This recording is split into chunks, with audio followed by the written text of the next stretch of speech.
नवरात्रि के तीसरे दिन चंद्रघंटा माता की कथा। जय माता दी। आज की इस वीडियो में हम आपको सुनाएंगे नवरात्रि के तीसरे दिन सुने जाने वाली माता चंद्रघंटा की कथा और आरती, जो नवदुर्गा स्वरूप में माता का तीसरा रूप है। नवरात्रि का तीसरा दिन इन्हीं माता को समर्पित है। तीसरी नवरात्रि में माता चंद्रघंटा को प्रसन्न करने के लिए व्रत किया जाता है। साथ ही आप सुनेंगे माता चंद्रघंटा की पूजा विधि और आरती। आपसे प्रार्थना है कि यह कथा अंत तक अवश्य सुने, क्योंकि अधूरी कथा सुनने से पाप लगता है। और कथा शुरू होने से पहले हमारे चैनल को सब्सक्राइब करके एक बार कमेंट्स में दिल से जय माता दी अवश्य लिखें। माता चंद्रघंटा नवरात्रि के तीसरे दिन इस कथा को सुन रहे सभी भक्तों पर अपनी विशेष कृपा बरसाएं। तो आइए शुरू करते हैं नवरात्रि के तीसरे दिन पर नवदुर्गा के तीसरे रूप माता चंद्रघंटा की कथा। तो प्रेम से बोलिए श्री गणेशाय नमः। ओम जयंती मंगला काली भद्रा काली कपालिनी दुर्गा क्षमा शिवा धात्री स्वाहा स्वधा नमोस्तुते चंद्रघंटा। यह माँ दुर्गा की तीसरी शक्ति है। देवी का ये स्वरूप परम शांतिदायक और कल्याणकारी है। इसलिए कहा जाता है कि हमें निरंतर माँ चंद्रघंटा के पवित्र विग्रह को ध्यान में रखकर साधना करनी चाहिए। माँ चंद्रघंटा का ध्यान और पूजा हमारे इस लोक और परलोक दोनों के लिए कल्याणकारी और सद्गति देने वाला है। माँ चंद्रघंटा देवी के मस्तक पर घंटे के आकार का आधा चंद्र है। इसलिए इन माता के स्वरूप को चंद्रघंटा कहा गया है। इनके शरीर का रंग सोने के समान तेजमयी और चमकीला है। इन देवी के 10 हाथ हैं। माँ चंद्रघंटा खड़ग और अन्य अस्त्र शस्त्रों से विभूषित हैं। सिंह पर सवार माँ चंद्रघंटा देवी की मुद्रा संग्राम के लिए सदा तैयार रहती है। संग्राम क्षेत्र में माँ चंद्रघंटा की घंटे से भयानक ध्वनि से अत्याचारी दानव और दैत्य राक्षस कांपते रहते हैं। माँ चंद्रघंटा की कृपा से भक्त को अलौकिक वस्तुओं के दर्शन होते हैं, दिव्य सुगंधियों का अनुभव होता है और कई तरह की ध्वनियां भी सुनाई देने लगती हैं। इन क्षणों में ऐसे भक्तों को बहुत ही सावधान रहना चाहिए। माँ चंद्रघंटा की आराधना से भक्तों में वीरता, निर्भयता के साथ सौम्यता और विनम्रता का विकास होता है। इसलिए हमें चाहिए कि मन, वचन, कर्म के साथ विधि विधान के अनुसार शुद्ध पवित्र मन से नवरात्रि के तीसरे दिन माँ चंद्रघंटा के शरणागत होकर उनकी उपासना आराधना करें। इससे सारे कष्टों से मुक्त होकर सहज ही परम पद के अधिकारी बन सकते हैं। इतनी कल्याणकारी है देवी चंद्रघंटा।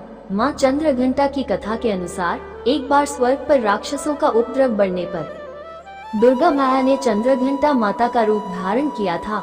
महिषासुर नामक दैत्य ने सभी देवताओं को परेशान कर रखा था। महिषासुर देवराज इंद्र का सिंहासन प्राप्त करना चाहता था। वो स्वर्ग लोक पर राज करने की इच्छा पूरी करने के लिए ही देवताओं से लगातार संग्राम कर रहा था।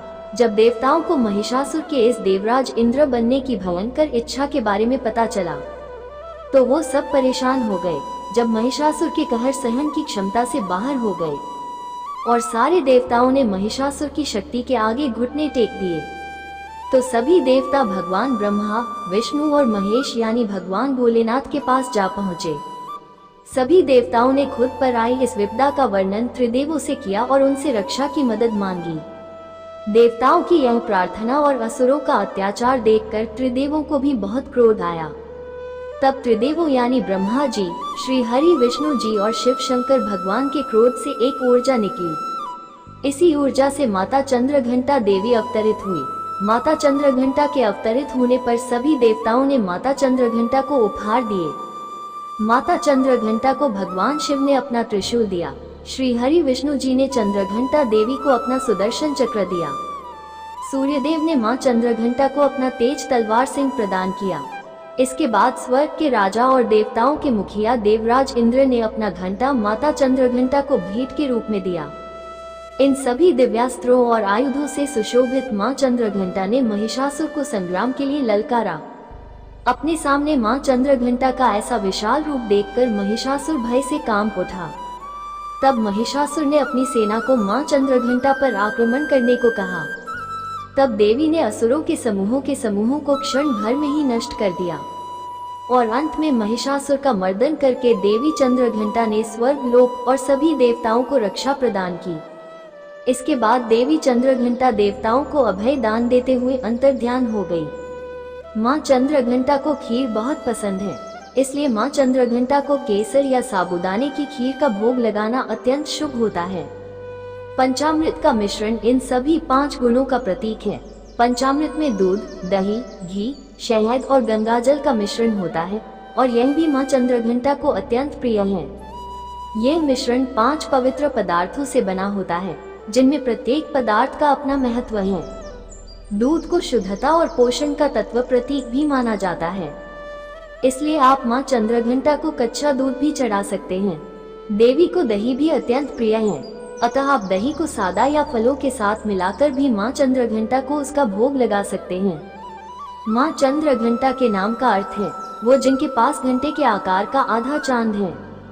उनकी तीसरी आंख हमेशा खुली रहती है, जो बुराई के खिलाफ लड़ाई के लिए उनकी निरंतर तत्परता को दर्शाती है।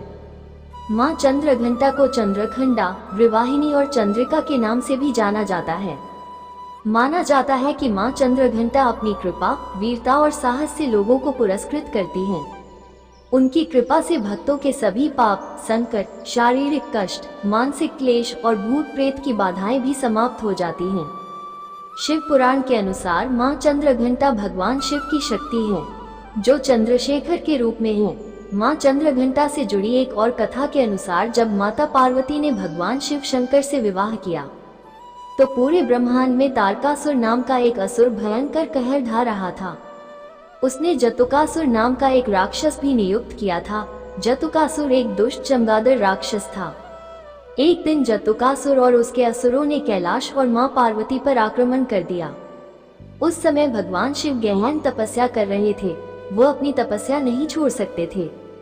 जतुकासुर ने अपनी चमगादड़ों की सेना के पंखों की सहायता से संपूर्ण आकाश को ढक लिया। एक एक करके सभी क्रूर और दुष्ट चमगादड़ों ने शिव गणों पर आक्रमण कर दिया। इससे माँ पार्वती भयभीत हो गई। इन चमगादड़ों ने उत्पात मचा रखा था और कैलाश क्षेत्र को नष्ट करना शुरू कर दिया था। इससे माँ पार्वती क्रोधित हुई।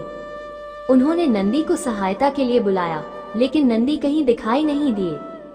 तब भगवान शिव ने माँ पार्वती को उनके आदि शक्ति रूप की याद दिलाई। तब माँ पार्वती अंधेरे में बाहर आई। उन्हें मुश्किल से कुछ दिखाई दे रहा था।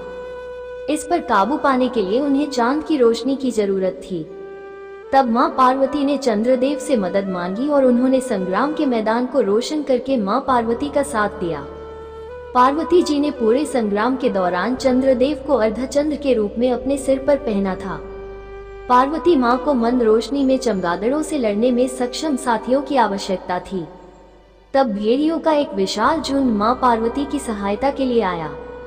भेड़ियों ने चमगादड़ों पर हमला कर दिया और माँ पार्वती ने जतुकासुर से संग्राम किया। एक लंबी संग्राम की अवधि के बाद पार्वती जी को पता चला कि शैतान जतुकासुर आकाश में उड़ रहे चमगादड़ों से शक्ति प्राप्त करके सक्रिय होता है। इसलिए पार्वती जी संग्राम के मैदान में 1 घंटा लेकर आए और इसे जोर से बजाया तो चमगादड़ उड़ गए।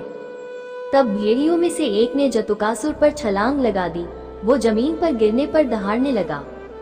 तब एक हाथ में कटार और दूसरे हाथ में घंटा, माथे पर चंद्रमा और भेड़िए पर बैठी पार्वती माता के इस भयावह पर कल्याणकारी रूप को ब्रह्मदेव ने चंद्रघंटा देवी का नाम दिया। बाद में भगवान शिव शंकर ने माँ पार्वती से कहा कि यह लीला किसी भी व्यक्ति को उसके जीवन की किसी भी चुनौती और बाधाओं के डर को दूर करने का साहस प्रदान करेगी। नवरात्रि के तीसरे दिन या देवी सर्वभूतेषु मां चंद्रघंटा रूपेण संस्थिता नमस्तस्य नमस्तस्य नमस्तस्य नमो नमः। ओम देवी चंद्रघंटाय नमः, श्री अंबिकाय नमः। इन मंत्रों से मां चंद्रघंटा की पूजा आपको अवश्य करनी चाहिए। आइए अब सुनते हैं माता चंद्रघंटा की आरती, जिसे सुने बिना माता चंद्रघंटा की व्रत कथा पूरी नहीं मानी जाती। जय मां चंद्रघंटा सुखधाम, पूर्ण की जो मेरे काम, चंद्र समान तुम शीतल दाती। चंद्र तेज किरणों में समाती, क्रोध को शांत करने वाली, मीठे बोल सिखाने वाली, मन के मालक मन भाती हो। चंद्रघंटा तुम वरदाती हो, सुंदर भाव को लाने वाली, हर संकट से बचाने वाली। हर बुधवार जो तुझको ध्याए, श्रद्धा सहित जो विनय सुनाए, मूर्ति चंद्रकार बनाए, सन्मुख घी की ज्योति जगाए, शीश झुका कहे मन की बाता, पूर्ण आस करो जग की दाता। कांचीपुर है स्थान तुम्हारा, कर्नाटका में मान तुम्हारा, नाम तेरा ऋतु में महारानी, भक्त की रक्षा करो माँ भवानी। अगर आपको यह व्रत कथा पसंद आए तो नवरात्रि के दिन इसे शेयर अवश्य करें और ऐसे ही व्रत कथाएं रोज सुनने के लिए हमारे चैनल को सब्सक्राइब करें। जय माता दी, जय माँ चंद्रघंटा।